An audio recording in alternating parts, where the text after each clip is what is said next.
Nasza droga powrotna. Mamy ponad 2000 km, 3 kraje, ale nie będziemy się nudzić. Zatrzymujemy się w ciekawych miejscach, po drodze nas czekają burze, piękne widoki, ciekawe miasteczka i wracamy do Polski. A na koniec atrakcja, jakiej się nie spodziewaliście. Witajcie w następnym dniu. Wyjeżdżamy z Saint-Tropez, z kempingu. Kierujemy się już na Włochy. Zobaczymy, czy zatrzymamy się na Cinque Terre na dzień czy dwa, czy pojedziemy od razu prosto Verona, Austria i do domu. Zobaczymy od pogody. Tutaj jest ciepło, chyba 19 stopni, ale popaduje.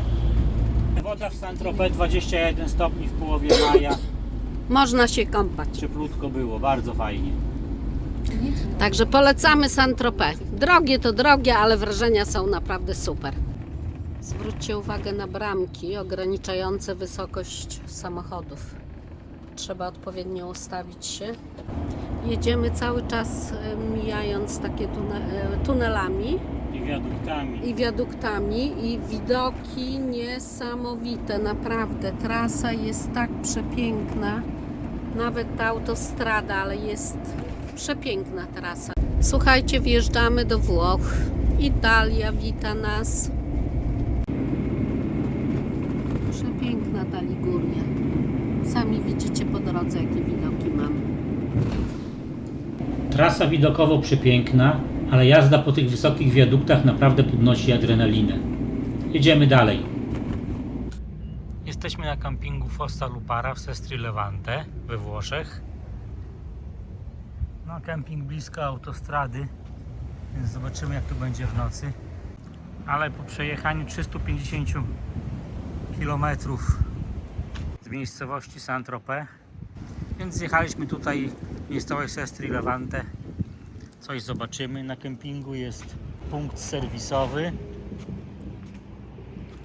rzut szarej, kota, można nabrać świeżej wody przy wyjeździe. Jest restauracja, ale czynna od 7. O, tu stoi nasz kamper na parceli. Na parceli jest podłączenie do prądu, jest woda. Toalety są tuż obok. Czyste, może nie najnowsze, ale porządne. Zapłaciliśmy na kartę akcji 25 euro za noc. Jest też pralnia z suszarką. Na monety jest WC chemiczne, no i toalety. Część kempingu jest zajęta przez przyczepy stacjonarne, a tu dla takich, co na jedną noc stają, chyba jest po prostu tu przy wjeździe parcelki, bo tam dalej też są, ale tam nam pani nie proponowała. Z kempingu idziemy do miejscowości nad morze. Mieliśmy jechać autobusem, ale pójdziemy na pieszo. To jest raptem 2,5 km. Też nie jest daleko. No szkoda, że rowerek zepsuty. A jeszcze jedna uwaga. Na kempingu pani wyposażyła nas w mapkę z planem miasta i zaznaczonym szlakiem. Też pokazała, gdzie są przystanki autobusowe. Także idziemy jak po sznurku. No i w tym Sestri Levante doszliśmy do morza. Niedługi spacer z kempingu. No i zobaczymy, ponoć tutaj jest parę ładnych miejsc. Chociaż muszę wam powiedzieć, że już po tylu dniach podróży człowiek już jest nasycony trochę tymi miastami, bo każde inne, a jednocześnie każde podobne. No ale jak już tyle się przejechało, to trzeba zobaczyć. Droga męcząca, więc nie wiadomo, kiedy znowu się wybierzemy. No i jesteśmy na tym słynnym Cinque Terre. A tam zobaczcie, jaka wysepka, czy półwysepek z budynkami nabrzeżem. Przejdziemy się tam i wam pokażemy. O, już wybrzeża idziemy taką promenadą sobie. O, i ta promenada prowadzi przez miasto. Jakieś hotele, restauracje. Dostęp do morza, słuchajcie, jest wszędzie ograniczony, bo każdy hotel ma swoją plażę i wszystko jest zagrodzone, także idziemy wzdłuż morza, ale tego morza na razie nie widzimy. Chyba że się znajdzie morze, gdzie jest kawałek publicznej plaży, ale to przeważnie mała. O, takie wejścia, murki. To tam wszędzie jest plaża, tylko wejście jest dla swoich albo tych, co zapłacą. O, takie budynki. Przeważnie jak apartamentowce lub hotele, na dole restauracje. Czynne od 7 wieczorem. O, tu jest plaża. Tutaj żona mi upomina, że w ciągu dnia jest jedzenie, tylko tyle, że do 14. a potem od 19. A tu tradycyjna łódź rybacka. Coś o niej pisze, ale po włosku. Chociaż nie po Po me... angielsku też jest. Tu jakiś kościółek. Tam przejście na zatoczkę. Idziemy ją zobaczymy. A tu wyjście na plażę. W tej zatoczce. No i jesteśmy nad tą piękną zatoczką. Otoczona budynkami. Po południu już zatoczka jest w cieniu. Ale zobaczcie jak ślicznie. Białutki piaseczek. Tarasy i wille wokoło. O, ludzie nawet się kąpią, co odważniejsi. I na zapleczu plaży taki pasaż. Jeszcze pusty, ale na wieczór pewnie się wypełni ludźmi. Zabytkowe budynki, ładnie pomalowane, wszystko kolorowe. Pełno restauracyjek. Jaki klimat.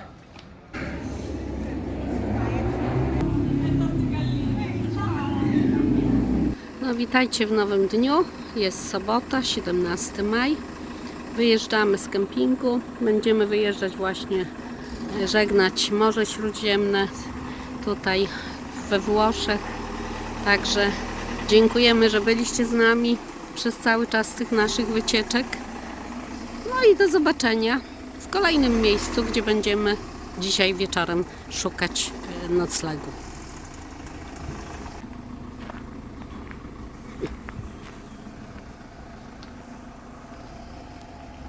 Wyjazd taki wąski jest z tego kempingu.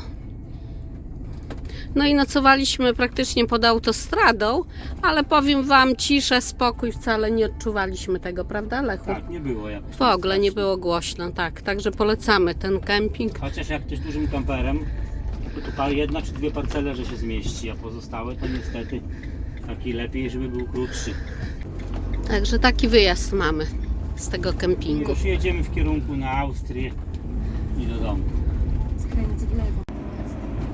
Do przejechania mamy 581 km i na razie jedziemy wiaduktami i tunelami. Wiadukty są bardzo wysokie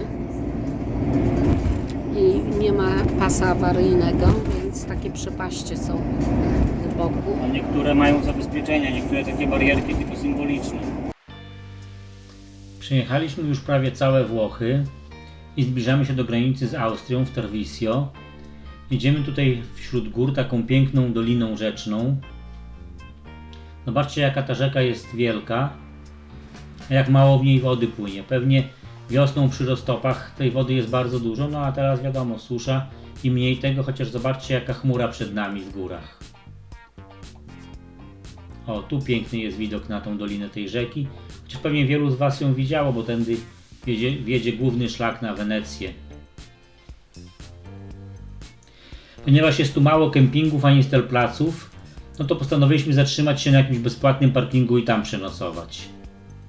Jak się zatrzymamy, to nagramy i Wam pokażemy, gdzie to jest. No i dojechaliśmy do Tarvisio na granicy z Austrią, ale już późno, chce nam się spać. Tu jest taki parking pod wyciągiem, gdzie akceptują kampery. Zimą jest płatny 10 euro za dobę, ale w tej chwili ten parkomat wydaje się, że nie działa, więc sobie spokojnie tu stoimy, śpimy z innymi.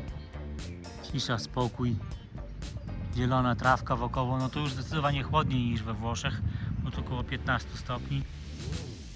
Ale na razie zobaczcie tam jaka chmura z deszczem, a tam słoneczko.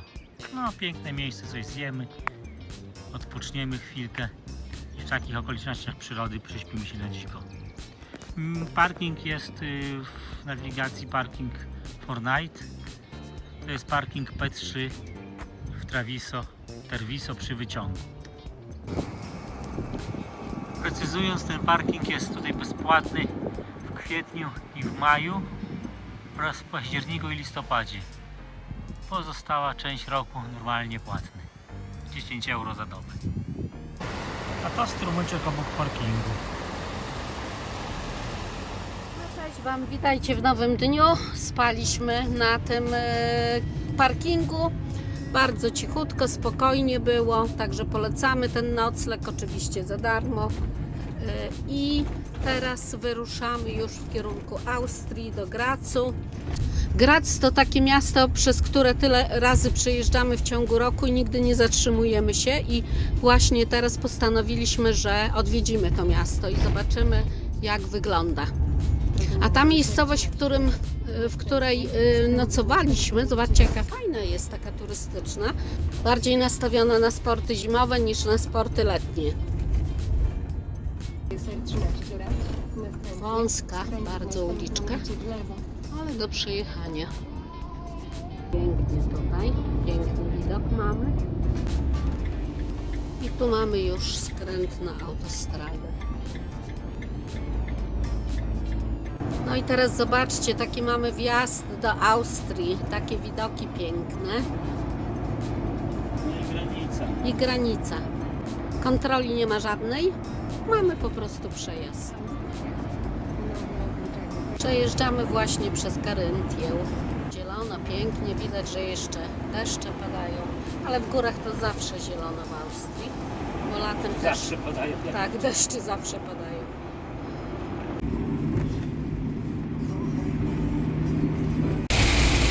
No słuchajcie, zrezygnowaliśmy z naszych planów, czyli nie pojechaliśmy do Grazu.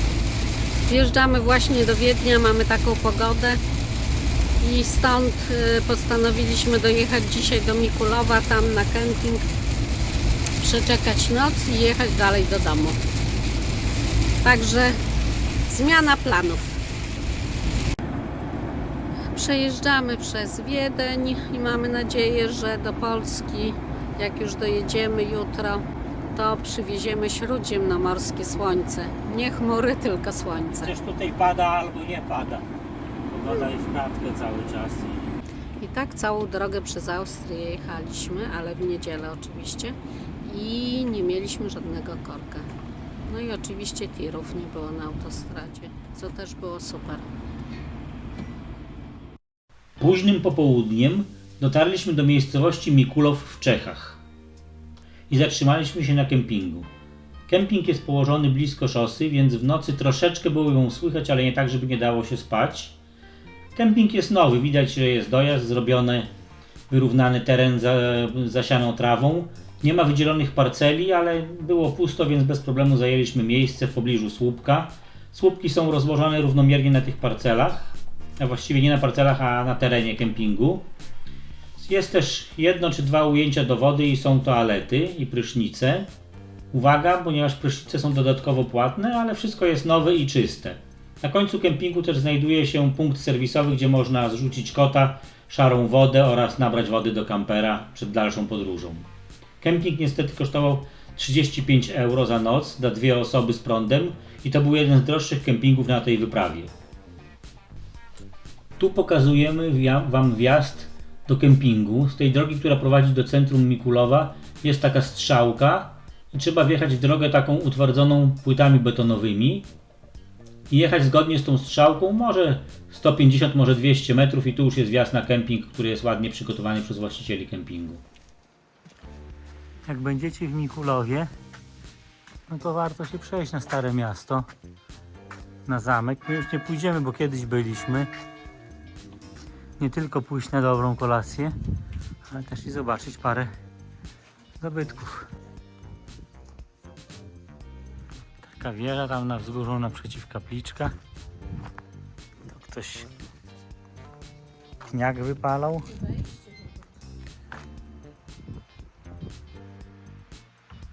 A tu wnętrze kościółka.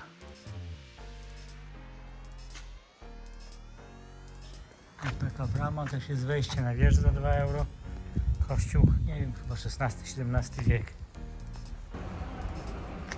A to rynek tego Mikulowa. Dużo w Mikulowie nie będziemy kręcić, bo miejscowość jest tak po drodze, że każdy prędzej czy później tu zajedzie. No, witajcie w nowym dniu. Wyjechaliśmy z kempingu w Mikulowie w Czechach. Kemping bardzo przyzwoity, czysty, chociaż nie najtańszy, bo 35 euro z prądem. ale blisko do centrum, także problemu nie było. I jedziemy już do Polski w kierunku na Ostrawę i Śląsk. Może zwiedzimy kopalnię Guido jeszcze, jak będziemy tam w pobliżu. Pogoda paskudna, bo strasznie silny wiatr wieje i to mnie właśnie przypomniało, żeby chwilę nagrać tutaj, bo jak mówiłem Wam, zainstalowaliśmy poduszki pneumatyczne z tyłu, które trochę stabilizują kampera i faktycznie stabilizują trochę, ale nie tak, że to się robi Subaru, nie? On dalej jest wrażliwy na wiatr i przy takich silnych bardzo podmuchach jak dzisiaj są, no to jedziemy między 90 a 95 na godzinę razem z tirami i jakoś tak nie ma presji do wyprzedzania ich jazdy szybszej powyżej 100 na godzinę, bo jednak te podmuchy wiatru mocno się czuje na kierownicy i czasami prawie że przestawia z pasa na pas, nie? Nie wiem, jakie są Wasze odczucia z prowadzenia kampera w czasie takiego silnego wiatru, jakie prędkości rozwijacie i czy Was to tak stresuje, bo mnie, nie ukrywam, że całkiem stresuje. Także jeżeli ktoś miałby jakieś tutaj podpowiedzi, informacje, jak on sobie z tym radzi, to bym był bardzo wdzięczny. A tymczasem jedziemy w kierunku do polskiej granicy. Zostało nam do granicy może 150 km i potem już zobaczymy się w Polsce. To na razie, cześć. Oto po 25 dniach podróży wracamy do Polski. Właśnie jesteśmy w kraju, także jeszcze jeden nosek gdzieś w kraju, coś może zwiedzimy, może w Katowice, gdzieś tutaj, no i wracamy do domu. Przy kopalni Guido jest parking dla autobusów, który się świetnie nadaje także dla kamperów, bo jest dużo miejsca i wygodnie zaparkować, jak autobusów nie ma. Obok jest drugi parking, taki normalny, osobowy, ale tu kamperem to raczej tak łatwo by się nie zaparkowało. Jesteśmy w kopalni Guido. Idziemy do kas biletowych, zobaczymy czy są bilety, bo dzisiaj poniedziałek. Idziemy do windy i będziemy zjeżdżać na dół. Pani przewodniczka nas zapisuje, policzy ile sztuk i potem żeby wszyscy wyszli. A to jest ta winda, która nas na dół zawiezie. A to gdzie wszyscy. I pierwsza tura jedzie na dół. Ale Państwo nie przejmują, że nie wsiedliście pierwsi, ponieważ to jest specjalna winda i ma 3 piętra. No i idziemy wewnątrz kopalni. Niestety jest tu ciemno. Wchodzimy do takiej starej części kopalni. Jeszcze drewniane 1855 rok. drewniane stemple i obudowa. Narzędziami ręcznymi. A pierwsi górnicy kim byli? Skąd się górnicy wzięli?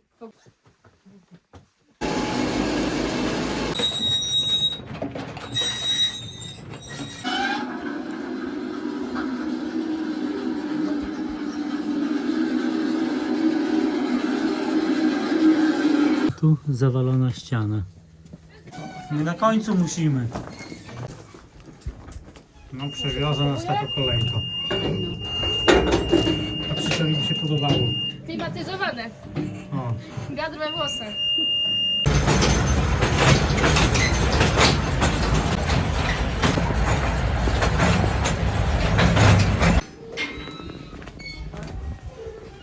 A tu chyba kombajn i ściana. Na węgle tam chyba już nie ma.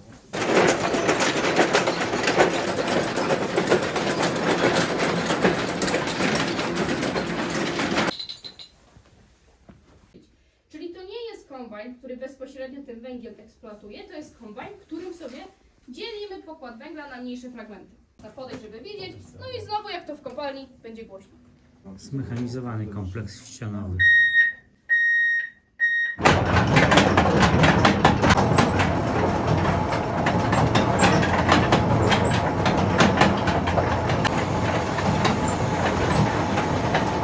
I teraz taką sekcją podjeżdżamy do przodu.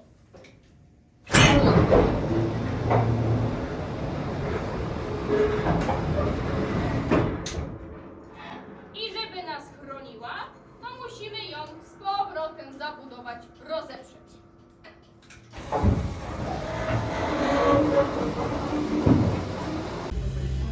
No i w kopalni Guido też sprzedają piwko Guido.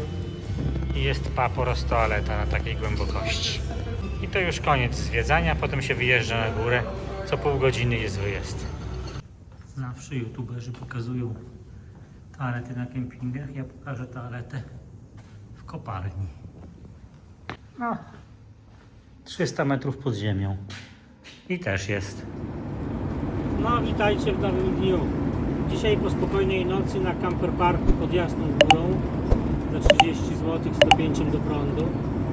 Wracamy już do domu, dojeżdżamy. Już jesteśmy niedaleko domu. Przez te 3,5 tygodnia do Hiszpanii przejechaliśmy 5700 km prawie, czyli całkiem sporo. Średnie zużycie paliwa mieliśmy na poziomie 10,3 litra, ale też nie ukrywam, że bardzo szybko po tych autostradach nie jeździliśmy.